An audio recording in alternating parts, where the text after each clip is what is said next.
안녕하세요. 저는 보정초등학교 3학년 이라온입니다. 안녕하세요. 저는 이라온 엄마 리딩게이트 공식 카페에서 스텝맘으로 활동하고 있는 랑이입니다.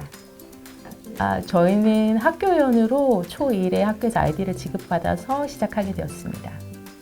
육지책을 처음 읽었을 때 책은 두껍고 어려운데 문제는 생각보다 쉬워서 놀랬던 기억이 나요. 하루에 한 권 또는 20포인트 정도는 꾸준히 하려고 노력하고 있습니다. 티타늄 전에는 독서왕과 독서왕이 아닌 기간 두 가지로 나눌 수 있는데요. 독서왕이었을 때는 하루에 3-4시간 정도 했는데 만약에 책이 어려우면 하루 종일 할 때도 있었습니다. 독서왕이 아닌 기간에도 하루에 한 권을 하려고 꾸준히 노력했습니다. 처음에 이제 초등학교 1학년 때 리딩게이트를 시작했을 때 아무래도 어리다 보니까 매일 꾸준히 하려고 하지는 않더라고요. 그래서 제가 보기에는 프로그램이 좀 괜찮은데 꾸준히 했으면 하는 마음에 이제 동기부여를 했던 방법들이 있는데, 첫 번째는 이제 자기가 원하는 책, 좋아하는 책부터 읽게 했어요. 그래서 이제 초1에 처음 프리케이부터 시작하다 보니까 그렇게 거부감 없이 쭉 하다가 1회 1비 가서는 갑자기 일시에 있는 페어리엘라를 읽고 싶다고 하더라고요. 그래서 좀 어려울 텐데 그래도 뭐 읽고 싶으면 읽어봐 하고 이제 뒀더니 그 책을 읽고는 굉장히 재밌어 했어요.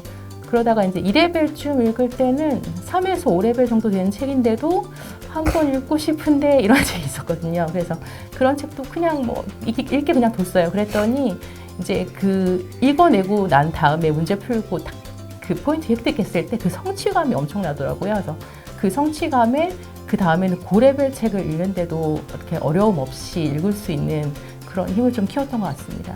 그리고 이제 두 번째 했던 동기부여 방법은 열심히 하는 친구랑 가상의 경쟁을 하게 했는데요.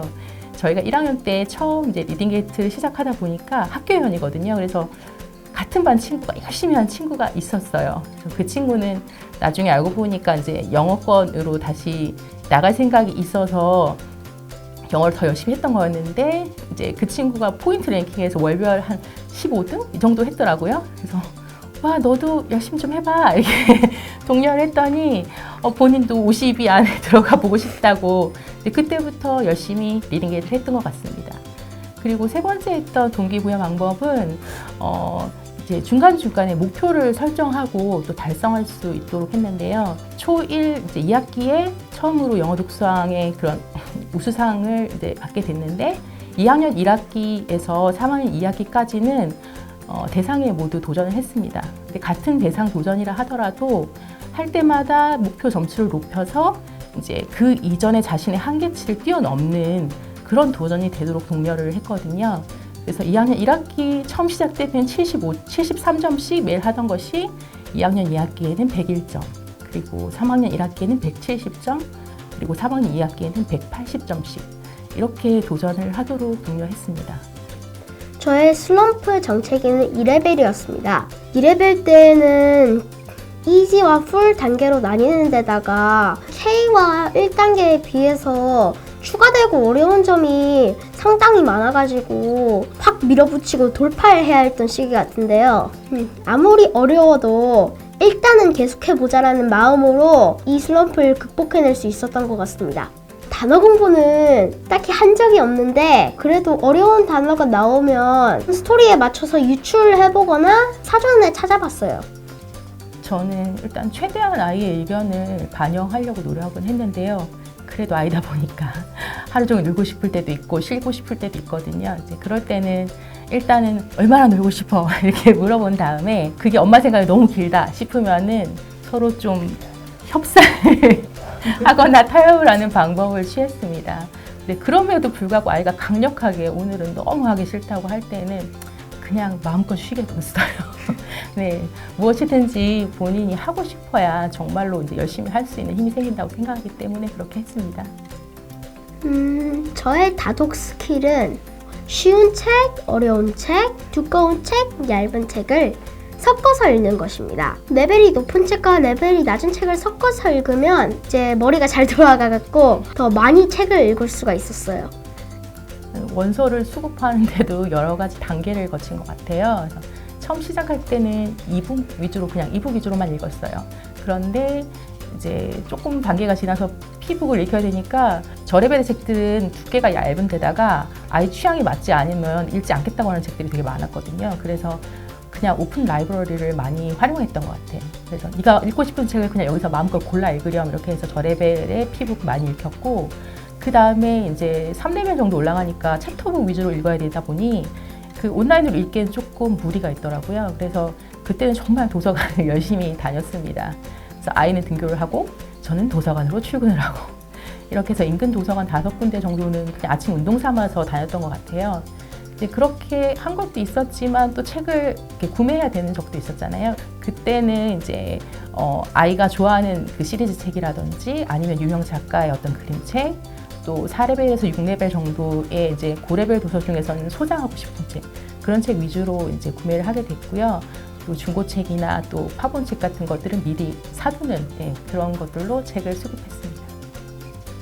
하나만 뽑기는 어렵고요. 마틸다, 맥스 아인슈타인 시리즈, 해리포터, 레몬첼로 도서관 등이 있습니다. 마틸다에서는 아이가 나쁜 어른들을 혼내주는 것이 통쾌했고 또 글이 유쾌하게 쓰인 게 좋았어요. 맥스 아인슈타인 시리즈는 과학상식 들어간 책은 재미없다라는 편견을 와장창 깨주는 책이었고, 또 만화가 아닌데 스토리가 굉장히 재미있었어요. 해리포터는 뭐 말할 게 없죠. 한마디로 명작입니다. 레몬첼로 도서관 탈출하기는 도서관을 탈출하려는 인물들에게 벌어지는 퀴즈들과 그것으로 인해 발생되는 상황들이 재미있었고, 또 그 상황들이 등장인물들을 탈락 또는 탈출의 길로 이끌어 나가는 것을 보는 게 재미있는 책이었습니다. 처음에 티타늄을 달성하고 나서는 이제 뭐 해야 되지? 그런 생각이 들었어요. 근데 이제 아이와 상의를 하면서 좀 멀리 있는 공부를 생각하기보다는 지금 당장 할 수 있는 것들부터 해보자 이런 생각을 했고요. 그래서 물어보니까 본인은 하고 싶은 게 따로 있더라고요. 그래서 뭘 하고 싶니? 하고 물어봤더니 본인은 책을 써보고 싶다고 하더라고요. 그래서 이제 한글로도 줄거리를 쓰고 영어로도 줄거리를 쓰고 이렇게 하다 보니까 이제 그 책을 쓰면서 라이팅 연습도 자동으로 되다 보니까 굉장히 저는 만족하고 있고요. 나중에 뭐 시간이 되면 카페 공개도 한번 해볼까 하는 생각이 있습니다. 네, 그리고 뭐 리딩 게이트는 아직까지도 남아있는 책들이 있고 또 신규 도서도 계속 들어오기 때문에 계속 할 생각이고요. 더 좋은 지속적인 방법, 영업 방법을 알게 되면 그건 또 공유하도록 하겠습니다. 저는 장래희망이 3가지가 있는데요. 첫 번째는 화산과학자, 두 번째는 유튜버, 세 번째는 캐릭터 디자이너가 있습니다. 특히 화산과학자는 꼭 해보고 싶은데요. 화산의 뜨거운 열기를 낮추는 물질을 개발해서 화산으로 인해 고통받는 많은 사람들의 수를 줄이고 화산 안에 들어가서 탐사도 해보고 싶기 때문입니다. 시간과 노력이 쌓이면 무엇이든 할 수 있어! 힘들더라도 포기하지 않고 꼭 해내서 여기까지 오길 바래! Reading Gate!